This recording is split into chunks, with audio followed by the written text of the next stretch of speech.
Before the first iron blade catches the morning light, before the war cries rise from the fog-wrapped hills of ancient Ireland, something watches.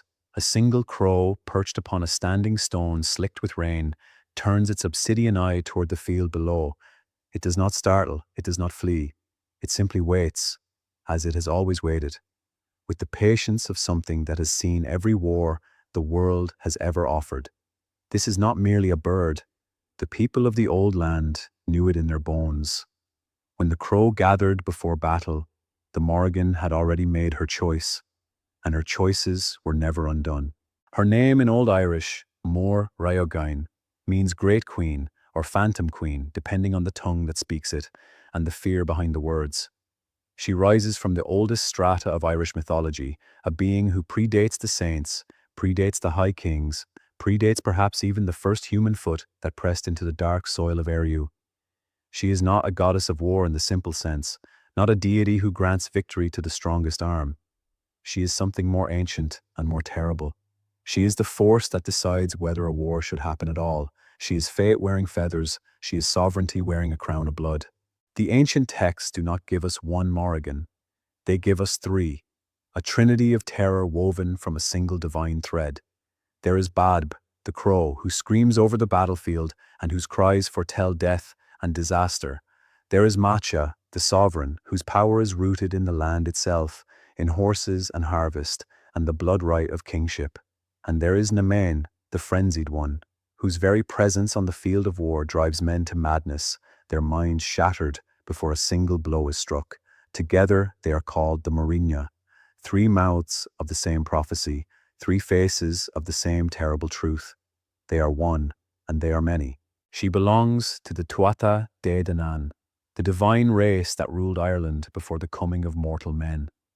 In the mythological cycles preserved in manuscripts like the Book of the Dun Cow and the Lebor Gabala Erin, these beings arrived in Ireland wrapped in mist, descending from a sky darkened by their own magic. The Morrigan was among them, and she was never simply a soldier in their wars.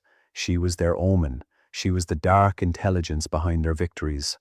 When the Tuatha faced the monstrous Fomorians in the first battle of Mag Tuired, it was the Morrigan who stirred the blood of warriors, who whispered the future into the ears of kings, who made the earth itself hungry for what was coming. There is an image that returns again and again in Celtic tradition. A woman at a river ford, washing the armor and bloodied clothes of those soon to die in battle. She is known as the Bean Nidje, the washer at the ford, and in Ireland, this vision was inseparable from the Morrigan herself.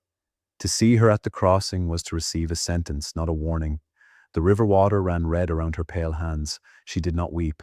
She worked with the quiet efficiency of someone fulfilling a contract older than memory. Warriors who glimpsed her at dawn, hunched over their stained cloaks and battered shields, understood what the morning held. The Morrigan did not lie. She never needed to. The ancient texts do not merely cast the Morrigan as destroyer. There is a passage in the Cath Maige Tuired, the second battle of Mag Tuired, where she meets the Dagda, the great father god of the Tuatha, at the river Unshin on Samhain Eve. What passes between them is both strange and profound. They become lovers. The union of the Morrigan and the Dagda is no romantic tale. It is a mythological covenant between war and earth, between prophecy and plenty. She promises him intelligence of the enemy. She promises the blood of the Fomorian king. In exchange, the cycle of the land turns. This is the Morrigan, as she truly is. Not merely destroyer, but the great wheel of sovereignty itself. Before we follow the Morrigan to her most famous confrontation, we must understand Macha, for Macha is perhaps her most ancient face and the most deeply woven into Irish identity. There are multiple Machas in the tradition. One is a goddess of the land who rules as sovereign queen. Another is a woman of otherworldly power, forced to race horses against the king's stallions while pregnant, cursing the men of Ulster for generations as she dies in childbirth. Her curse, that in their greatest hour of need, the men of Ulster would feel the pains of a woman in labour, echoed through the entire Ulster cycle like a wound that would not close. Macha's power was not wielded in battle alone. It was carried in the very suffering of the land. Shape-shifting was not a trick for the Morrigan. It was her essential nature. She moved through the world, the way water moves through rock, taking every form available, filling every hollow. She has appeared as a beautiful young woman and as a hideous old crone. She has been a wolf running alongside terrified cattle, a slippery eel writhing through the currents of a ford, an enormous red-eared cow that moves through armies and cannot be stopped. These transformations are not arbitrary. Each form carries meaning. The crow is her most essential shape, black as the space between stars, sharp-eyed, drawn to the dead. When she spreads those wings, she is not fleeing the carnage, she is claiming it. The battlefield belongs to her, as it has always belonged to her. No story defines the Morrigan more precisely than her encounters with Chulainn, the great hero of the Ulster cycle, the Hound of Chulainn, the man who single-handedly held the ford against the armies of Connaught. He was the greatest warrior Ireland had ever imagined, and she wanted him, not in a simple sense. She wanted to be his partner in war, his divine patron, the force behind his already terrifying power. She appeared to him as a beautiful woman beside his chariot before a great battle, and offered him her love and her aid. And Chulainn, magnificent and arrogant as only the greatest heroes can be, refused her. He did not know her. He said he had no time for the company of women on the eve of battle. He never made a worse mistake. She returned to him as promised, but not as ally. As Chulainn fought the champion Loch at the river ford, she came against him in three forms, one after another. First as an eel, wrapping around his ankles in the current, throwing him off balance so Loch could strike. Then as a grey wolf driving cattle across the ford in a panicking stampede. Then as a red-eared heifer leading the herd to trample him. 3 times she struck him down indirectly, wounding him in ways no enemy blade had managed. And 3 times Chulainn, furious and bleeding, turned and broke her in return, blinding the eel, breaking the wolf's leg, shattering the heifer's eye. Goddess and hero wounded each other in a dance that was equal parts war and love.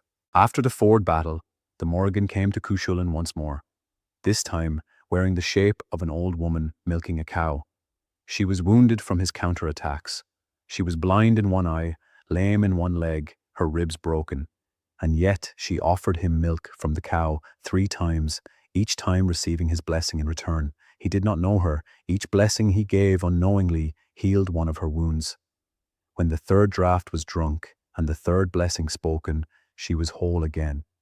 And then she told him who she was. The exchange carries the weight of something older than their conflict, a reminder that the Morrigan, even as adversary, operates by rules.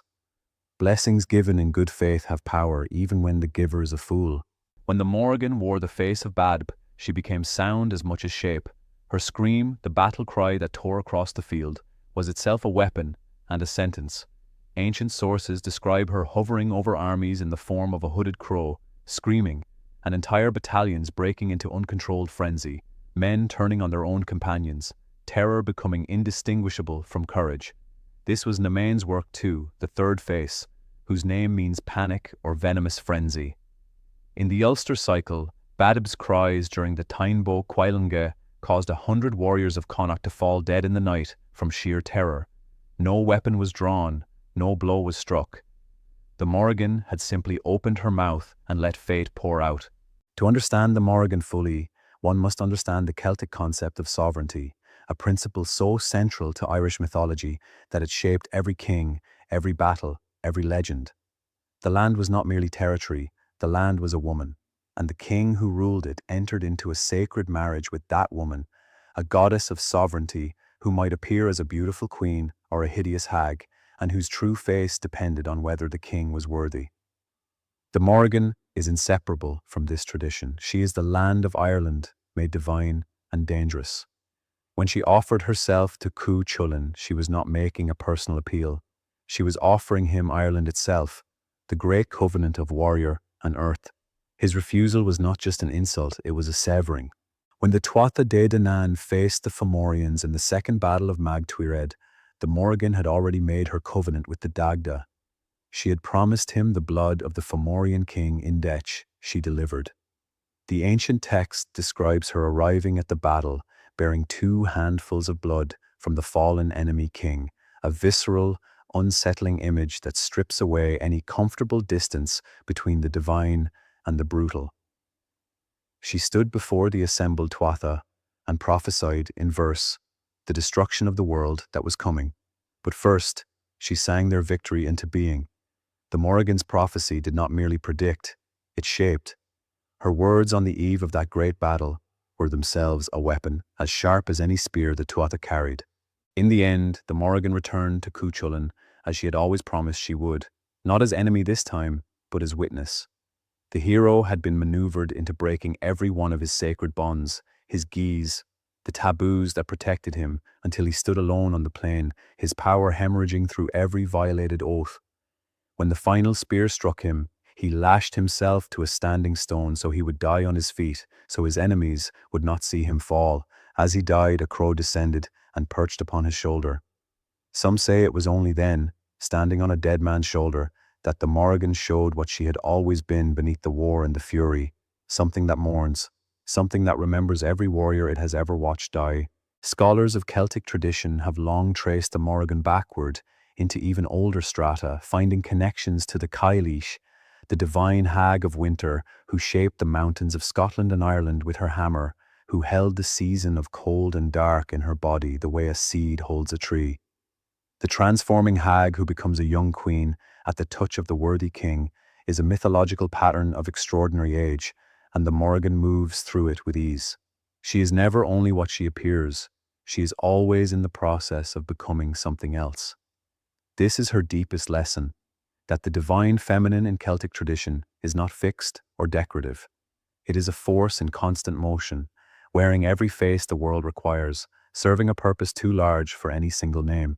When Christianity swept across Ireland in the 5th century, the old gods did not disappear, they were transformed.